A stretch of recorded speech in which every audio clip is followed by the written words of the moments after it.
과연 도민의 기대에 부응하고 있습니까?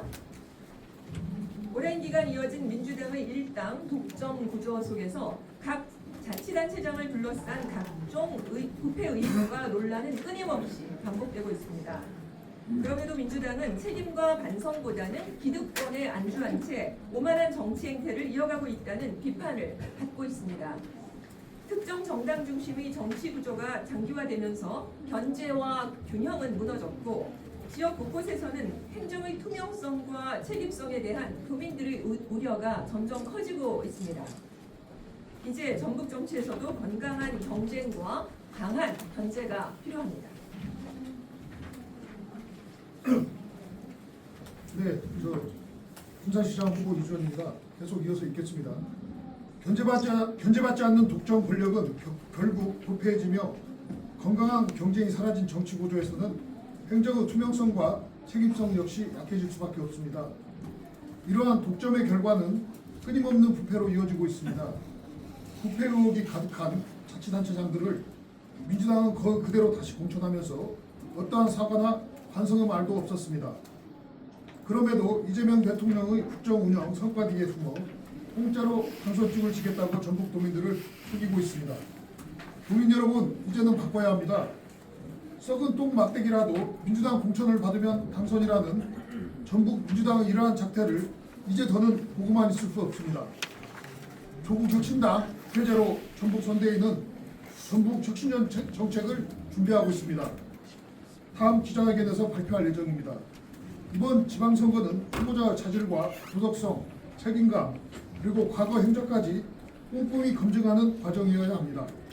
오늘은 먼저 전북 도민들께서 반드시 주목하고 검증해야 할 부패 어게인 후보 관련 의혹들을 말씀드리고자 합니다. 예, 부패 의혹 관련 후보들의 내역을 좀 상세히 말씀드려 보겠습니다. 예, 고창군 심덕섭 부패 어게인 후보. 첫째, 지난 제8회 지방선거 당시 캠프 핵심 측근들의 30억 원 불법 현금 살포 의혹. 둘째, 특정 건설업자와의 불법 정치자금 및 뇌물 수수 의혹. 셋째, 고창 종합 테마파크 조성 사업 및 측근 수의계약 특혜 배분 의혹. 부안군 권익현 부패 어게인 후보. 첫째, 친형과 처조카 업체를 향한 부안군 발주공사 수의계약 몰아주기 의혹. 둘째, 민간공사 수주 과정에서의 특정 업체 추천 및 유착 의혹. 익산시 최종호 부패 어게인 후보. 첫째, 세종시 펜트하우스를 둘러싼 명의신탁 및 이자 대납 의혹. 둘째, 고위공직자 시절에 부동산 투자 이해 충돌 의혹. 셋째, 딸 부부를 향한 다주택 부동산 꼼수 편법 증여 의혹. 정읍시 이학수 부패 어게인 후보. 첫째, 절대농지 불법 취득 경자유전 원칙 위반 의혹. 둘째, 배우자 법인을 둘러싼 이해충돌 방지법 위반 의혹. 셋째, 예산 불용으로 인한 행정무능 및 재정운용 실패 논란. 장수군 최운식 부패 어게인 후보. 첫째, 하청 국유지 200평에 대한 3년 이상 불법 무단 점용 의혹 행위. 둘째, 배우자의 토지 매입 과정에서의 내부 정보 이용 기획 투기 의혹.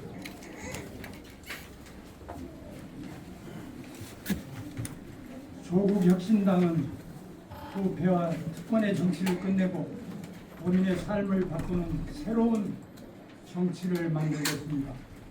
말만 하는 정치가 아니라 실제로 움직이고 책임지는 정치로 전북의 변화를 이끌겠습니다. 그리고 조국 혁신당을 선택하는 것은 단지 한 정당을 선택하는 일이 아닙니다. 멈춘 전북을 바로잡고 이재명 정부를 성공시키는 길입니다. 전북의 민주주의가 바로 서야 대한민국의 민주주의도 더욱 강해질 수 있습니다. 전북에서부터 건강한 견제와 균형, 부패 제로의 정치를 만들어야 이재명 정부의 개혁도 성공할 수 있습니다. 도민 여러분의 선택이 전북의 미래를 바꾸고 대한민국의 변화를 완성합니다. 조국 혁신당이 전북 도민 최우선의 맨 앞에 서겠습니다. 함께해 주십시오. 감사합니다. 지휘원이라고.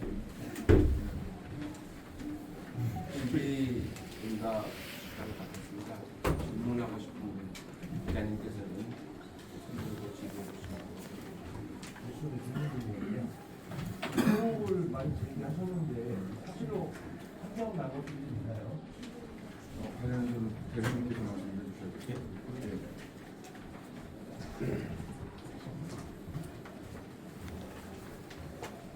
그동안에 언론인 여러분께서 많이 보도를 해주셨고 실제로 수사받고 있는 경우도 상당히 있습니다. 어창군 같은 경우도 수사가 진행되고 있는데 국수본이나 전북경찰 등에서 빠른 수사를 하지 않고 지지부진하게 끌고 있는 상태입니다. 그래서 의혹이 고발돼서 수사받고 있는 경우도 많고 장수군 같은 경우는 이미 확정된 사안들입니다. 정업의 이합수도 거의 마찬가지고요. 우리가 의혹이라고 했지만 사실상 거의 사실에 가까운 내용이라고 생각하고 있습니다. 내용이 보면 제 내용을 보면 조국 신당으로서 어떠한 정책이라던가 그런 것보다는 상대의 흡수력으로서 선거를 취소하는 제도가 이미 보이거든요. 저는 그냥 받지 못한 흡수되지 않는 제도가 말씀드려요. 아니, 기자회견문에 다음에 정책 발표를 하겠다고 말씀드렸고 제일 중요한 것은 지금 전북 지역의 민주당의 행태가 그 부패 의뢰인이 끊임없이 재생산되고 있다는 점에 주목해야 됩니다. 무엇보다도 특히 부패한 후보들 임실군 같은 경우에 선거 과정에 온갖 부패가 드러났음에도 불구하고 아무렇지 않게 후보를 내고 남원시는 대통령까지 지적했음에도 불구하고 아무렇지 않게 후보를 내고 이런 식의 민주당의 오만과 독선을 심판하지 않는 한 전북 정치의 미래는 상당히 없을 거라고 생각하고 있고요. 아울러 전북 정치의 정책 현안에 대해서는 다음 기자회견에서 저희가 충실하게 발표할 예정입니다. 네, 한 말씀 그 검증이냐 네거티브냐 사실 백지장 하나 차이일 수 있습니다. 근데 검증과 네거티브는 엄연히 다릅니다. 첫 번째 전 세 가지 기준이 있다고 봅니다. 검증이냐 네거티브냐를 가르는. 첫 번째는 사실에 입각하는 것이냐. 뭐 나는 범죄자에 대한 바이러스가 있어. 이 알러지가 있어. 이런 얘기는 네거티브입니다. 사실이 아니라 주관적 판단을 모욕적으로 얘기를 하는 거기 때문에. 하지만 사실에 입각한 문제 제기는 네거티브가 아닙니다. 검증입니다. 두 번째는 그 후보가 선택할 수 있는 의지의 문제냐 아니냐. 예를 들어 노무현 대통령 장인이 빨치산이다. 이건 노무현 대통령이 선택할 수 있는 문제가 아니었잖아요. 이런 건 네거티브입니다. 본인이 선택할 수 있느냐 없느냐. 어떤 입찰을 수의계약으로 할 거냐 말 거냐. 기준을 어겨가면서 어떤 사업을 가족들에게 몰아줄 거냐 아닐 거냐. 이건 의지의 문제죠. 사실의 문제고 의지의 문제고. 마지막으로 하나는 자질과 업무 능력과 관련된 것이냐 아니면 그 사람의 개인사 그 자체만을 얘기하는 것이냐. 부패하지 않아야 된다는 것은 공무원으로서의 청렴 의무가 기본입니다. 공무원으로서의 공직자로서의 청렴 의무를 제대로 이행했느냐 안 했느냐 이게 어떻게 네거티브입니까? 그것을 검증하는 것이. 그건 검증입니다. 그래서 저는 사실 검증이냐 네거티브냐를 이 세 가지 기준에 따라서 엄격하게 구분해서 사용해야 된다라고 말씀을 드리고 저희들이 정책 공약은 빠른 시일 안에 조만간 이전에도 좀 발표해 왔던 공약들이 있고요. 그리고 한 번에 모아서 다시 한번 정책 공약을 발표해 드리도록 하겠습니다. 기자 여러분께서도 검증이냐 네거티브냐 이런 세 가지 기준 정도 이건 뭐 제가 한 말씀이 아니라 유시민 장관이 당시에 문재인 대통령 선거를 앞두고 국민의힘에서 워낙 많이 네거티브를 했기 때문에 그때 밝힌 기준입니다. 그리고 한 가지만 더 말씀을 드리면요. 전북 도의회 아까 말씀드렸다시피 56.8% 전체 44석 대비 56.8%가 무투표 당선입니다. 저는 이거는 투표인가? 라는 질문을 드릴 수밖에 없는데 유일하게 남은 게 이제 비례대표인데 여러분들 아시다시피 비례대표는 3분의 2 제한 조항이 있습니다. 공세 조항이 있죠. 아무리 득표를 많이 해도 의석의 3분의 2, 6석의 3분의 2 이상을 가져갈 수 없습니다. 한 정당이. 광역의원 선거 같은 경우. 즉 현재 비례대표가 6명인데 민주당이 70%를 하건 80%를 하건 4석 이상 가져갈 수 없어요. 즉 60% 이상 지지를 그 민주당이 가져가는 건 그 이상 되는 표는 전부 다 사표입니다. 의미 없는 표예요. 이럴 때 저희 조국혁신당에게 무소속한테는 정당 투표를 줄 수가 없잖아요. 조국혁신당에게 표를 주는 것이 그래서 나머지 2개 의석만큼이라도 또는 절반이라도 비례대표의 절반이라도 조국혁신당에 정당 투표를 통해서 의석을 주는 것이 우리 전북 도민들의 표가 가치 있게 써지는 일이다 라는 말씀을 강조해서 드립니다. 이 3분의 2 조항을 우리 유권자분들이 잘 모르세요. 그러니까 사실은 사표가 많이 나올 겁니다. 실질적으로. 그 부분은 좀 우리 언론에서도 제도가 이런 특성이 있다는 점을 많이 좀 알려주셨으면 좋겠습니다. 민주당 특정구조 관련해가지고 이런저런 말씀하시는 것에 대해서 공감을 하고는 있습니다. 근데 이제 방금 신현 씨께서 비례 관련해서 말씀하셨기 때문에 말씀드리고 싶은 게 한 3주 전쯤에 그 비례 선발 과정에서 여러 자문도 충분히 있었고 짜고 치는 것 아니냐 아니면 이미 정해진 예정설 그리고 면접이나 그 이외의 절차들은 형식적인 모습들이 있었다라고 기자회견을 하셨어요. 관련해서 어떤 공식적인 입장을 보여주시지는 않았기 때문에 이 자리 빌어서 해주시죠. 그 기자회견에 나오셨던 탈락자들이 주로 나셔서 뭐 하시는 것은 충분히 이해는 합니다. 저희는 매우 공정하게 했고요. 개인 하나하나를 탈락 사유를 말씀드리고 사실은 인적 사유에 가까운 흠집들이 있었습니다. 그러니까 그것을 차마 말로 할 수가 없다는 점을 좀 이해를 해주시고, 예를 들어서 어떤 분은 현찰을 갖고 오셨는데 그 현찰 선관위에 신고하면 50배를 받을 수가 있는 정도의 돈입니다. 그렇지만 그것을 돌려주고 저희는 면접에서 감점을 줬어요. 그렇게 떨어지신 분들이 와가지고 기자회견하고 자기 잘못은 얘기하지 않고 그 심사의 공정성만 얘기하는 것은 저희가 그동안에 한 번도 이런 얘기를 안 해왔습니다만 기자 여러분들이 각각의 개별 탈락자들을 정확히 취재해 보시면 이분들이 왜 탈락하셨는지 충분히 이해하실 거예요. 근데 그분들의 기자회견만 듣고 저기는 문제가 있다 이렇게 말씀하시는 것에 대해서는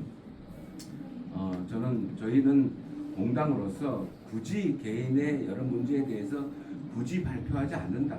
심사 내용들을 그 점을 가지고 그냥 꾹꾹 누르고 참고 있습니다. 그 점에 대한 이해를 해주시면 고맙겠고요. 그래서 공관위의 비례대표 경선 과정은 매우 투명하게, 매우 공정하게 진행됐다는 점을 다시금 말씀드립니다. 만일 그분들이 그 정보공개 청구 등을 통해서 청구해 주시면 그때서는 우리가 법적으로 그것들을 발표할 수가 있겠죠. 그렇지만 그 전에는 개인 정보와 개인의 인격에 대한 문제가 상당히 많이 있기 때문에 발표하고 못하고 있다는 점에 대한 양해를 부탁드리고요.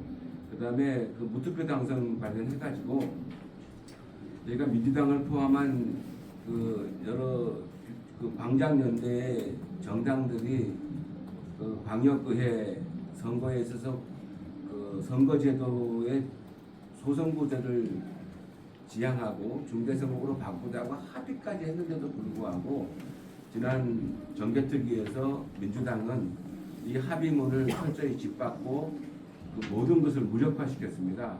그렇게 됨으로써 결국에는 또다시 전국적으로 민주당과 국민의힘당이 광역의회 의원들의 무투표 당선을 나눠먹는 사태가 발생한 겁니다.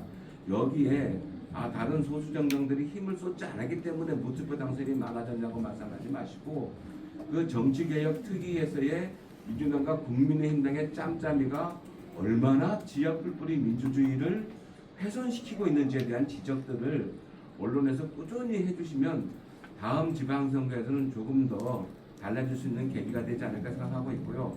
그리고 선거구 획정위원회, 전북도의 선거구 획정위원회도 정말 기가 찰 노릇의 정도의 잘못된 선거구 획정을 했는데도 많은 언론들이 말씀을 해줬음에도 불구하고 그것은 해결되지 않은 상태로 여전히 더불어민주당의 독식 정치로 선거구 획정이 되었다는 점을 다시 말씀드리면서 그렇기 때문에 무투표 당선이 양산되고 있다는 점을 다시 한번 말씀드리겠습니다.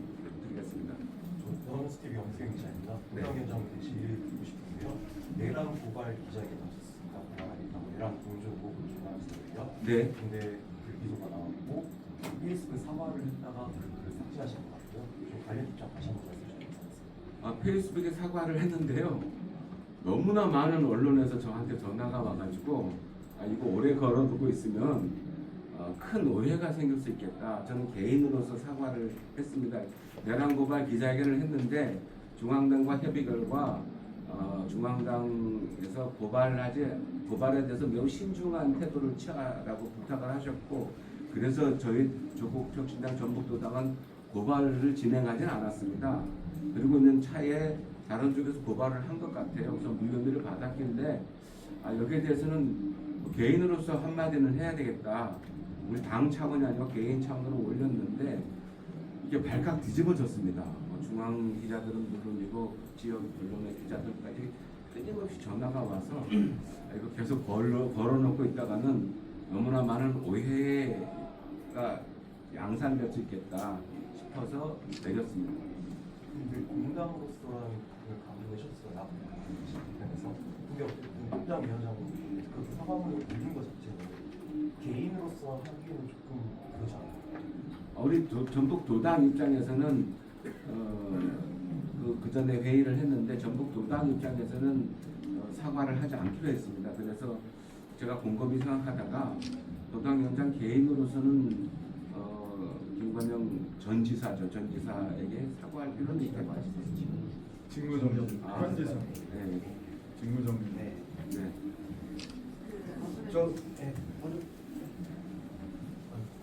그 지방선거 관련해서 다시 한번 여쭤보는데요. 지금 조국당이 63분 후보내셨죠? 근데 지방선거 처음 임하시는 거예요. 근데 이제 물론 아까도 이제 말씀하셨지만 이제 지방선거 임하는 자세와 그리고 이제 국민들한테 어떤 부분을 좀 다시 호소하실 건지, 그리고 이제 정당 지지율은 좀 어느 정도 몇 %까지 좀 예상하시는지 조국혁신당 정당 지지도는 각 후보가 있는 지역마다 다릅니다. 그래서 부안 같은 경우는 18% 정도 나오고 정읍 같은 경우는 한 17% 나오는데 후보의 지지율은 그 정당 지지율의 2배 이상 혹은 3배 가까운 지지율이 나오고 있습니다. 정읍 같은 경우에도 어떤 경우에는 민주당 후보를 이렇게 오차범위 내에서 이기는 경우도 나오는데 여기 정당 지지율은 17%인데 그 정읍 후보의 지지율은 45%입니다. 그렇게 보면은 각 지역의 자치단체장 후보가 계신 곳은 정당 지지도가 15, 16, 17% 안팎인데 그 후보의 지지율이 그것의 2배 이상을 유지하고 있기 때문에 전체 선거에서 정당 지지율과 정당의 득표율은 다른 방향에서 나오지 않을까 생각하고 있습니다. 위원장님이 말씀하셨는데 도의회를 기준으로 해서 비례대표를 원고하셨는데 한 몇 분 정도는 좀 의회에 입성하시게 생각하시는지 네. 순환하시는지. 예. 아니 저도 최소 2명 아까도 말씀드렸는데요. 네. 왜냐하면 조국혁신당에 2명이 안 오면 국민의힘의 한석이나 2석이 갔거든요. 국민의힘의 한석 가는 거를 우리 전국 도민들이 이 제도를 정확하게 아신다면 민주당에 몰빵하기보다는 이거를 표를 나눠서 조국혁신당에 줘야 국힘에 의석을 안 주고 민주당과 조국혁신당이 4대2 정도로 최소한 이 균형은 맞춰져야 되지 않을까라고 생각을 하실 것 같거든요. 근데 이 제도 자체를 잘 모르시니까 그냥 민주당에 66% 이상 몰빵 가면 그 사표입니다. 네. 그래서 간곡히 호소드리는데요. 우리 언론에서 제도가 그렇다. 3분의 2 이상은 한정당에 못 가져간다. 라고 하는 것을 좀 알려주시고, 그리고 우리 도민 여러분들께도 그 몰빵해도 표가 죽습니다. 그러다가 국힘 들어갑니다. 조국혁신당 한석, 국힘 한석 이렇게 들어가는 수가 생길 수도 있고 하니까 우리가 이제 국힘제로 부패제로가 목표니까요. 예, 최소 2석 이상으로 가면 좋겠다. 그래서 5대5로 나눠서 세석 돼도 그래도 민주당 절대 우위 도의회입니다. 예, 그렇게 된다고 하더라고요. 하지만 최소 2석 이상은 좀 주시면 좋겠다. 3분의 2 제한 조항이 있다라는 점을 다시 한번 말씀을 드리고요. 예, 그 부분을 좀 굉장히 강조해서 말씀드리고 싶습니다. 지난 총선에 비해서 지지율이나 이런 게 좀 높지 않은 상황, 네. 이재명 정부 지지율이 높은 상황인데요. 호남 선거 전략의 핵심 한번 좀 말씀해 주시면 좋을 것 같아요. 저는 호남 선거 전략의 핵심은 우리 도민 여러분들 그리고 전남 호남민들 전남 광주를 포함해서 도국혁신당을 호남 정치 혁신의 회초리로 도구로 사용해 달라라는 말씀을 드립니다. 15m 말씀드리면 제가 오늘도 아침엔 장수, 내일은 신안 이렇게 호남 전역을 돌고 있는데요. 지난주부터 조금 물밑에 민심의 흔들림과 변화가 느껴집니다. 이거는 수치를 통해서도 확인되는 바들이 있는데 전남 전북에서 1대1 구도를 형성하거나 또는 다자 구도라고 하더라도 사실상 1대1 구도가 된 지역에서의 지지율 상승이 저희를 자체 조사를 봤을 때 가파릅니다. 이때 앞자리가 2대였던 데가 3자를 거치지 않고 4를 찍어버리는 곳들이 나오기 시작합니다. 이것은 민주당, 호남 민주당뿐만 아니라 중앙당 민주당에 대해서도 뭔가 이제 호남민들이 조금 경고를 보내고 있는 신호로 저는 읽힙니다. 이 신호의 핵심은 저는 이렇게 보는데 일관성, 호남 공천이 일관성, 어떤 기준을 정확하게 가지고 이루어졌는가? 특히 부패 지수라는 것을 기준으로 했을 때 여기에 어떤 데는 후보가 아웃되고 어떤 곳에서는 후보가 비슷한 상황인데 그냥 계속 유지되네? 라고 하는 것에 대한 일관성에 대한 의구심이 밑바닥에서 저는 감지했습니다. 그럴 때 이게 이제 제가 보니까 우리 호남민들이 워낙 민주당을 사랑하고 낳은 자식이라고 생각을 하시니까 야 다리 몽댕이를 부러뜨려야지 이렇게 생각하시는 것 같지는 않고요. 회초리는 좀 들어야 되겠네. 좀 따끔하게 경고해야 되겠네. 이런 정도 생각을 하시는 것 같아요. 그건 제 주관적인 느낌입니다만은 그러다 보니까 이번엔 그럼 조국혁신당을 한번 회초리를 써볼까? 라는 생각은 있으신 것 같습니다. 그래서 호남정치혁신의 도구를 사용해달라. 도구로 사용해달라라는 말씀. 그리고 전남북 공이 아까 말씀드렸던 도비례 같은 경우는 3분의 2 제한 조항이 있다라는 점을 꼭 말씀드리고 싶습니다. 네. 질문 없으시면 끝내겠습니다. 기자 여러분 대단히 감사합니다. 네, 감사합니다.